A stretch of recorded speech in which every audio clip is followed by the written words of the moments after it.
How is Social Security and food stamps going to change under President Trump?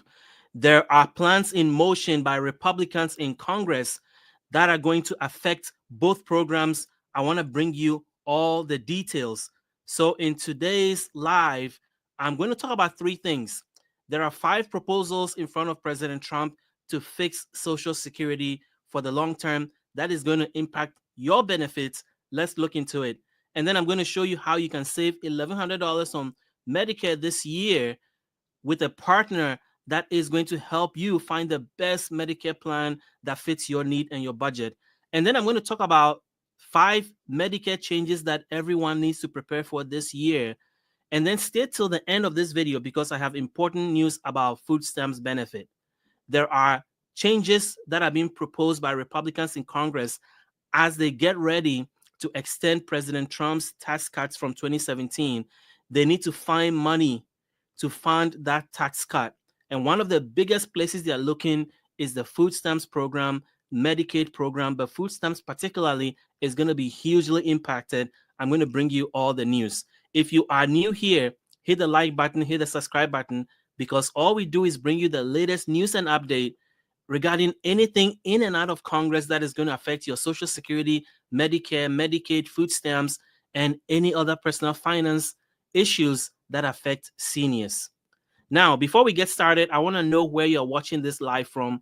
Hit me in the comment section. Let me know your city and state because we like to know where our viewers are watching our videos from. And if you're watching outside the United States, let me know.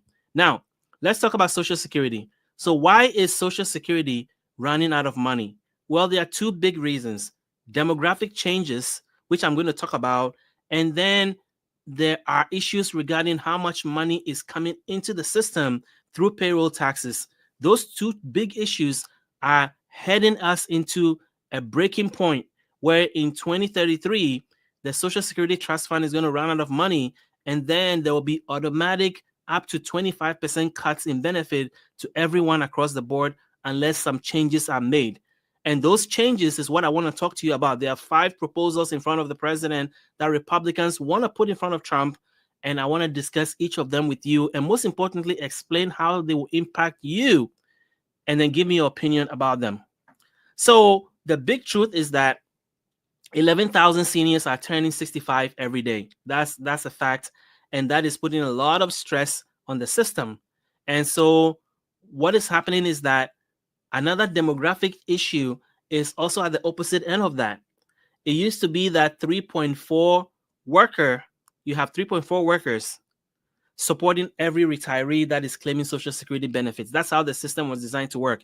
The people who are paying into the system now are supporting the people who are claiming from the system. That is how the system works. It used to be that 3.4 workers were supporting a retiree. Now it's gone down to 2.8 workers per retiree. So the workforce base supporting retirees or paying into the system is shrinking, and is expected to shrink even further to 2.3 workers per retiree. So you have a shrinking base, you have an increasing benefit list, and that's creating a $20 billion cap. A $20 billion gap that by 2033 is going to run out or clean out the Social Security Trust Fund, and then automatic cuts would have to be implemented. On top of that, there are payroll challenges in terms of Congress refusing to raise the Social Security, or remove the cap on who pays Social Security taxes. So I'm going to talk about all that in a second, but let's look at this graph. So when you see this graph, it tells you where things are headed. The top line is telling you how benefits are going to grow. It means that how many people are going to be receiving benefits. The blue line is telling you how much money is coming into the system.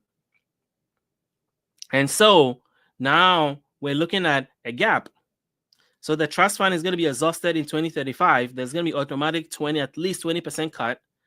And then what happens? Well, that's what we're here to talk about. In the meantime, this graph shows you that the number of retirees has increased exponentially since 1970. So you can see in the bottom purple line or pink, I think it's pink, it's going to tell you where you are in terms of how many people are claiming Social Security. And then the next dark blue line is telling you about survivor benefits, and then you have disability recipients. So this graph even makes it clearer. The number of retired workers, it continues to increase. The number of disability claimants, disabled workers, or people who are claiming disability benefits has been decreasing since about 2012. So that disability beneficiaries are not the issue.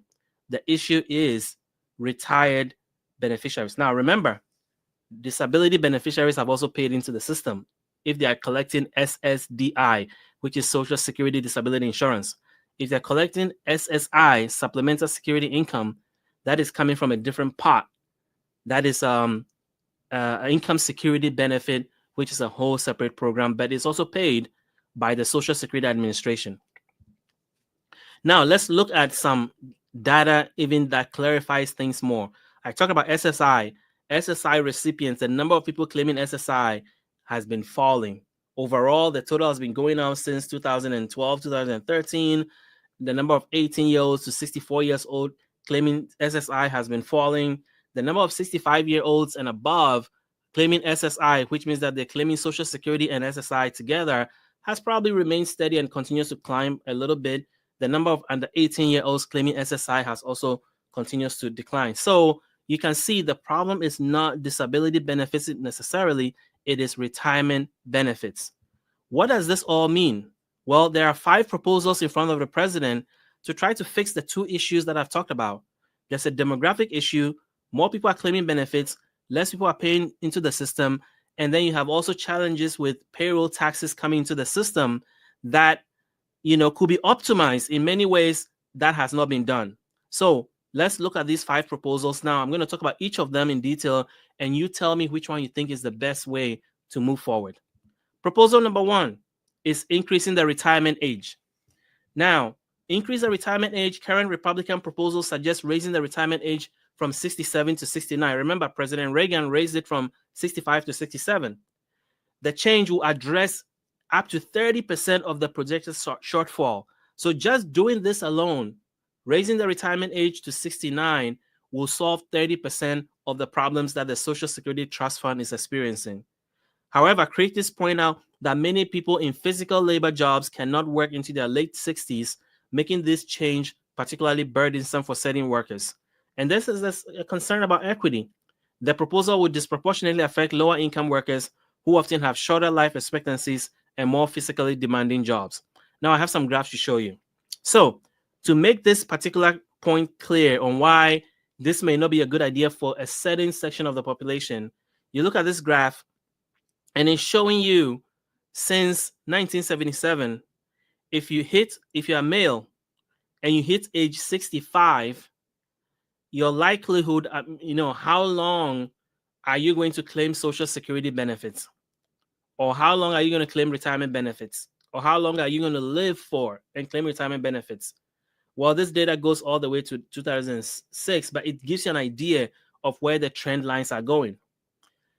In 1977, if you were working in the bottom half of the earnings ladder and you hit 65 years old, you will live up to 81.1 years old. If you're in the top earnings category, it means you're among the top earners in the country. If you hit 65, you're probably able to live all the way to 86. So you can see there's a gap. There's a 5-year gap between the groups. So if you increase the Social Security retirement age to 69, it's only going to benefit the high income earners and disproportionately disadvantage the low income earners. That is just the way the data is. Now, let's look at the challenges that seniors are facing. If a senior is 65 years old, what is the probability that they are working a second job or a part-time job? Well, that number is going up, and mostly they're working a full-time job. So a lot of seniors are pressured to even get a full-time job on top of their Social Security. And so if you think about it, increasing the retirement age doesn't solve the problem. It actually makes it worse, because even claiming Social Security, when about 40% of seniors claim Social Security at age 62, they still get a full-time job to continue to make ends meet. And then here's another data that tells you an even clearer picture. Americans making lower wages retire earlier and receive less Social Security. So if you're in the bottom third, the percentage of workers in each group that claim benefits at the age of 65 or 66. So only 13% in the bottom third claim Social Security at their full retirement age, which is 66. Meanwhile, 28% in the top third claim benefits at 66 or above. And then percentage of workers in each earnings group that claim benefits on or before age 62. You can see the bottom third of earners, 56% claim that versus the top third, which is 42. So there's kind of like a 10 to 13% income gap between both groups, depending on what you're looking at. So increasing the retirement age disproportionately impacts the lower income population. The second proposal is COLA.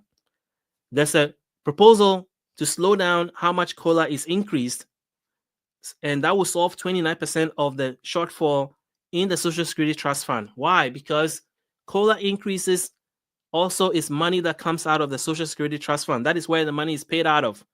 So if you slow down how much you're growing Social Security benefits in terms of the annual cost of living adjustments, then you are going to then save some money there. But here's the thing. Seniors are struggling even with the current COLA increase.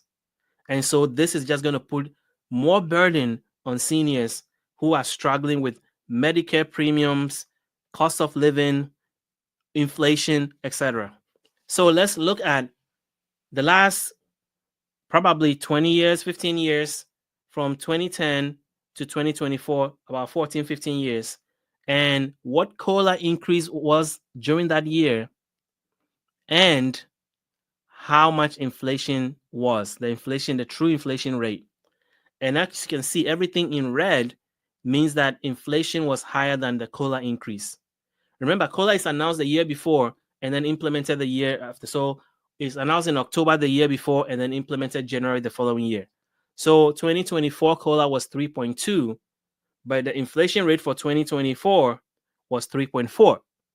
So seniors are always lagging behind because you look at all these red, and if you add that all up and subtract it from the blue, you see that inflation has eaten up the purchasing power of seniors' Social Security because the cost of living adjustment has never caught up to inflation. Here's another data that is like showing medical inflation. So if you look at inflation for all goods and services from 2000 to 2024, you have 86.1% increase in all goods and services from the year 2000 to 2024. Yet when you look at medical care, it's 121.3%. That is almost, that's a 35% or 36% gap. And that is why a lot of seniors struggle, because they get COLA increase, which we already know is lagging behind inflation. You add that to the medical care inflation, and it's so hard to just make it on Social Security benefits for a lot of seniors. So let me know what you think about this proposal to slow down COLA increase. The third proposal in front of the president that Republicans want to put in front of Trump is to increase the payroll tax limit. Currently, Social Security is funded with 6% tax from employees that employees pay and 6.2% matching that employer pays, for a combine of 12.4. There's a proposal to increase it to 6.5 for each group, so that it will get to 13% over a 6-year period. It has broad support, 85% of Republicans, 88% of Democrats. And this change will affect all wage earners. So people think that it's like spreading the pain across everybody. Let me know what you think about this proposal. But here's the thing. Doing this increasing the payroll tax is an interesting proposal because there is a bigger problem that needs to be solved, which I'm going to talk about, which is raising the earnings limit. So let's get to that first and come back to this graph. The fourth proposal is raising the income cap. Currently, if you make 0 to 176,100, you pay Social Security taxes. The 6.2% that I just talked about, you have to pay that. But what about earnings that are above that? Well, there's a proposal to bring a 400,000 cap so that if you make 176,100, you pay Social Security, and then above 400,000, you pay Social Security on that too. And that will only affect 4% of the population, but save Social Security for 75 years. That is huge. That proposal alone. And they also want to make sure that people are not then avoiding Social Security tax and using income from other sources. And so they're going to tax investment income above 200,000 to make sure they catch more people into the net. I think proposal number 4 makes the most sense because currently, if somebody's making 500,000, they're only going to pay, based on last year's limit, $10,453 on taxes because they only pay up to $168,600. That was last year's limit. This year is $176,100. But if you brought the $400,000 cap also, then that person is going to pay $31,000 total in Social Security taxes on the $500,000 that they're making versus paying $10,453. Now, why is that important? Well, a lot more people are making money above the cap. And so by not taxing those earnings, the Social Security part is missing a lot of income. And that's what this graph shows. It shows you that in 1980, about 10% of the population made money more than the Social Security tax limit. In 2020, it's now almost close to 20%, or at least 18%. So more people are making more money above the income limit. And so there's a big opportunity to collect Social Security taxes and boost the Social Security Trust Fund and the financial solvency of Social Security benefits from what I just told you here. But it's a missed opportunity because any income above 176,100 is not being taxed. So let me know what you think about that proposal. And finally, the fifth proposal is to do means testing. Means testing would evaluate income levels to determine benefit eligibility, potentially reducing benefit for higher income retirees. This approach could reduce the program shortfall by 11%. So it's not a big source of revenue, but it is some. But there is strong political support. 94% of Democrats, 90% of Republicans voters think it's a good idea. And it will only affect the top 20% of income earners, preserving benefits for majority of retirees. So my question to you is, of all the 5 things I've talked about, which one do you think is the best way to fix Social Security? What should President Trump look at, or what proposal should the Republicans in Congress be considering as they're thinking about fixing Social Security? Let me know in the comment section below. If you are new here, hit the like button, hit the subscribe button. If you like what you're hearing, I appreciate your support. Now, let's talk about how you can save $1,100 a year on Medicare.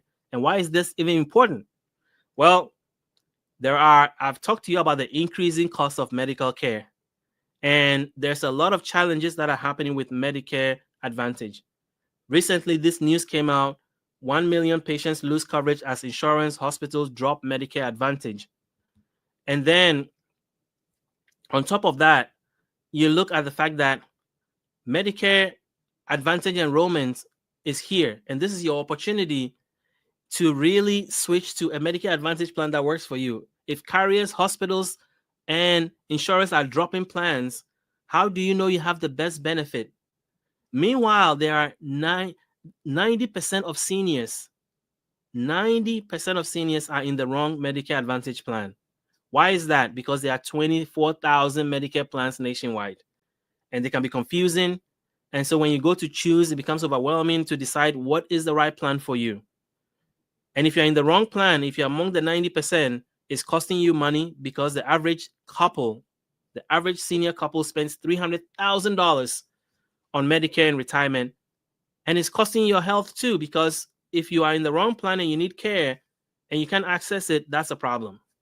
So during this open enrollment, I have partnered with Chapter Medicare. They are a free, unbiased advisor.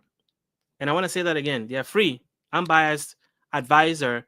And not only that, they have access to all 24,000 Medicare plans. They are the only company that has that. And so they're able to see everything. And depending on where you live, they can recommend the best plan for you. That is one of the reasons why I decided to partner with them. And I've been creating content for seniors for over 14 years. I have 100,000 followers on TikTok. I have many websites that we've built over the last 14 years. And this YouTube channel, we've never recommended a Medicare partner until now. And one of the reasons is because they can see everything. The second reason, which I think is the most important for me, is that their advisors, their licensed advisors, don't work for commission. So they are not on the phone with you trying to recommend the most expensive plan because they can get commission on it. Their only goal is to help you find the best plan that aligns with both your needs and your budget. And then finally, on average, they can save you about $1,100. So here's what I want you to do. If you feel you need help, or you're in the wrong plan, or you're worried that you may be in the wrong plan, or you're not sure what your Medicare Advantage plan covers, call Chapter. It's free. And they're unbiased. They'll look at everything and find the best plan for you. 539-205-2147, or click on the link in the description of this video, and you can fill out the form and reach out to them. But you have to act soon because the window is closing. They are A+ rated by the Better Business Bureau. Lots of reviews online about them. I am confident they'll be able to help you save money. So that is about Medicare. Now, since we're on the topic of Medicare, let's talk about the 5 changes in Medicare that are going to affect everyone this year. The first one is looking at Medicare out-of-pocket costs. Now there's a $2,000 limit for drug costs. So if you hit the limit for out-of-pocket medications, you're done. And so this is going to free a lot of people up. There are 1.7 million Medicare beneficiaries who currently spend over $2,000 annually on medication. This is going to help you. And on top of that, we already talked about Medicare Part B premiums. They went up again, $185 a month. It's a 6% increase. And this is separate from prescription drug coverage, which is even an additional cost. So you can see why I was talking about the cost that seniors are being hit with when it comes to healthcare. But there's good news. There's a new law that starting in 2025 this summer. Medicare Advantage plans must notify you of your unused benefit. So they have to send you a notice telling you how much dental, eye exams, or hearing aid plans benefits that you have left, and give you enough time and show you how to access those benefits so that you can use them before the year is over. And then there's expanded mental health services. So Medicare now has more types of mental health providers, including marriage counselors and addiction specialists. The program is actively recruiting more mental health professionals to improve access to care. Telehealth for mental health, which is very critical, becomes a permanent benefit, not just during the COVID era temporary thing. So that's a great news. Now you can get mental health counseling over your device in a confidential manner. So this is something that you should pay attention to and take advantage of if the need arises. And then finally, Medicare now covers certain weight loss drugs when prescribed for health conditions like heart disease. Wegovy specifically approved for cardiovascular disease patients who are overweight. Coverage expected to expand as FDA approves these medications for other conditions. So more help is coming regarding these weight loss drugs. And here's the good news. These medications fall under the $200 annual out-of-pocket maximum. So once you reach the cap, if you're on this medication and you reach the cap, then the remaining year, you don't have to pay. You get it for free. And then there is also payment plans for Medicare Advantage programs. You can get the 2,000 out of pocket cost divided by 12, which then adds up to $166.67 a month, saving you a lot of money. And then Medicare is going to be negotiating more drugs. And so they've already done 10 big, huge, expensive drugs, and they're going to add 15 more to the list this year to bring your costs down. So if you need any help, call the Medicare line, 1-800-MEDICARE, for support 24/7. And then finally, let's move on to food stamps. This is huge. I know a lot of you have been waiting for this, so let's talk about it. So President Trump has 5 proposals that they're considering. Remember, they are trying to extend the tax cuts from 2017. They need to find trillions of dollars, $5 trillion over 10 years. And so at minimum, because the ranges now that I've seen is from 5 to 11 trillion that they need to extend his tax cuts or make it permanent. And so where are they going to get the money from? Well, one of the places that politicians like to go is food stamps because it's an easy target. And so let's talk about it. The first thing that they are proposing to make is to change the program, a significant part of the program, into a harvest box. This is a controversial program that Trump introduced when he was first in office. And the way it's going to work is that rather than taking your EBT card, your food stamps benefits card, going to the grocery store and buying the food that you like, the government will send you a box of food. You heard that right. They will send you a box of food for you to eat. And the way that is supposed to work is that Trump's past budget has envisioned much more sweeping cuts. His last one proposed a nearly 30% cut to the program, including new work requirements on top of the already approved work requirements that each state is implementing, and then to shift a big share of the program to a harvest box, a plan in which households would not get to choose the food they buy, but instead be sent a monthly box of shelf-stable food that the government picks for you. This is real, guys. And the GOP, the House Republicans, are on board once, like lock in step with this. They want to cut $30 billion from the food stamps program over the next decade, and this is one way to do it. So the harvest box will look like that. They will send you a bunch of food, canned food, and shelf-stable food, and that is what you get. And a big part of your food stamps is going to be doing that. And that is part of the 30% cut to food stamps, and the harvest box is part of that program. The second thing is, well, they want to make it harder for people to get food stamps. And so they're going to put work requirements in the way and some other changes that's going to make it difficult for people to get food stamp benefits. And this is probably going to knock a lot of people off the food stamps program. The third change is to ban junk food purchases. Nearly 23% of the 25 billion, nearly 23%, or 25 billion of all SNAP purchases are spent on junk food items. This is according to Arkansas Governor Sarah Huckabee Sanders, who has been pushing for this because she believes this is leading to obesity, diabetes, heart disease, and hypertension. There is no dispute to that, but any idea that people on food stamps are buying more junk food than everybody else is not true, because the data, the research shows that people on food stamps buy junk food about the same as everybody else. But it is true that junk food does have a correlation to some of these issues. So the debate is open, and you tell me what you think. Do you think food stamp recipients should be banned from buying junk food? Now, here is my problem with that whole idea. I am not saying that it is not a good idea. I'm just saying that people on food stamps that are buying food that people may not consider as healthy, some of them have no choice because it's the cheapest they can buy. And the average food stamps benefit is not a lot of money. There are seniors that are only getting $23 a month. And so healthy food is expensive. And so if you're getting $100 a month, and that's the amount you can get to allocate towards food, you are not going to go pick healthy food that is expensive and starve. So you're going to buy the cheapest food. And unfortunately, what people consider junk food is the cheapest food around. And so part of it is that if they increase the amount of food stamps, if you increase the amount of food stamps benefits that people can get, then you can incentivize them to buy healthier food. But you cannot put a healthier food requirement on people that are getting money that is barely enough to even buy food for a week or two. And so that is my personal opinion about the whole thing.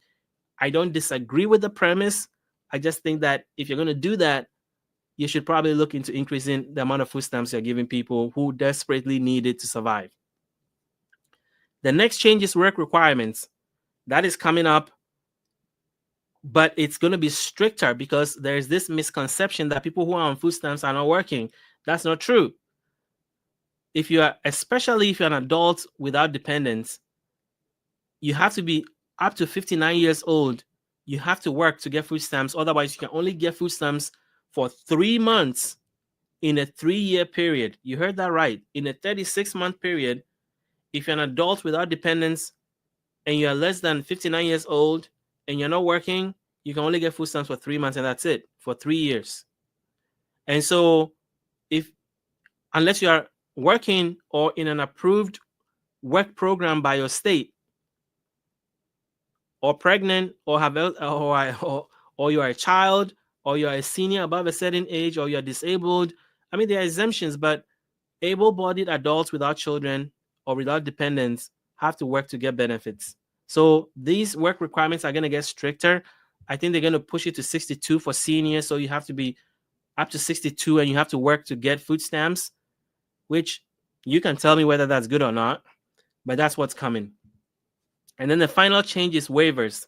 They're going to get rid of waivers. A lot of states were giving waivers during COVID that are still around and exempts a lot of people from some food stamps requirements, interview, work requirements, how soon they can renew their benefits, and all that is going to be tightened up. So get ready for that. So that is what I have to share today. Let me know in the comments what you think about everything I've talked about today.